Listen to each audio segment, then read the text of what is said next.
Okay, what we're going to talk about today is probably one of the most common things that come in here, and that's people coming in with tight mid backs. Um, First thing we have to evaluate is what their job is, what they do all day long, what puts them in that position. Somebody who sits at a desk all day and on a computer a lot, what they end up doing is you're going to find that the shoulders are rolled forward, pulling the scapula away from the spine, tightening everything up. The first thing I like to do with somebody after their family history too, is find out their biomechanics all day long, what they do, what their job is. Most people sit at a desk and on a computer all day long.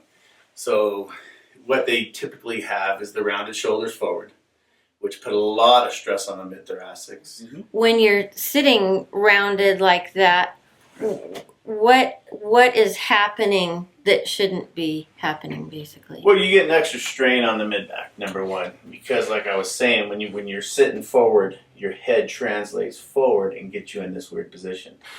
If your head is straight up and you're in neutral position, your neurological signal going to your body is at 100%.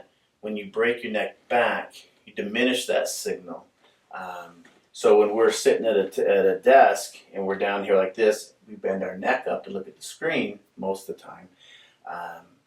Our neck is at the wrong angle. So not only biomechanically we're going to have dysfunction in the neck and shoulders, but we're also going to have a neurological problem in the extremities and everywhere else.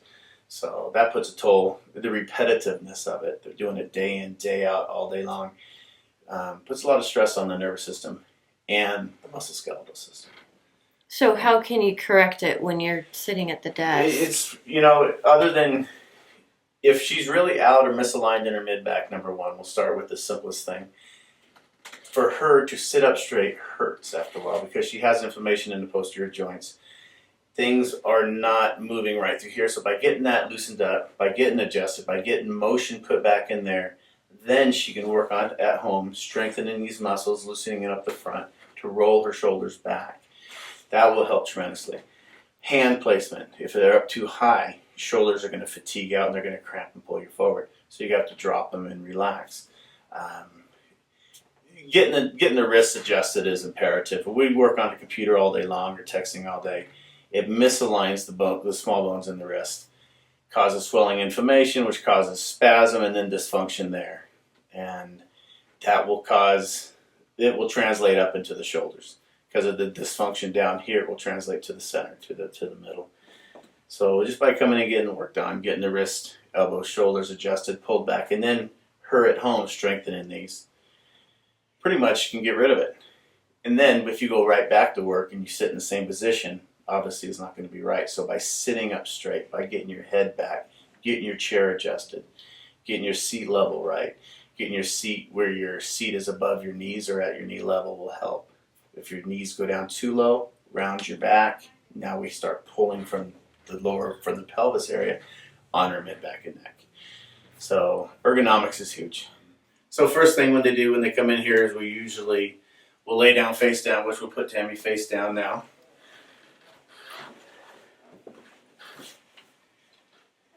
And we just start looking for the motion in the back.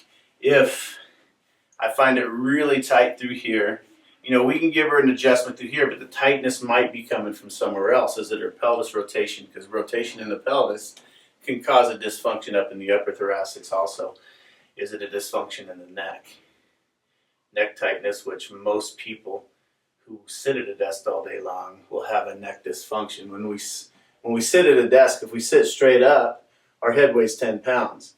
But if we slump like we do when people are on a computer, their head is translated down and up, which instead of being here, it's now here. And for every inch forward their neck just was, their head gains 10 pounds per inch.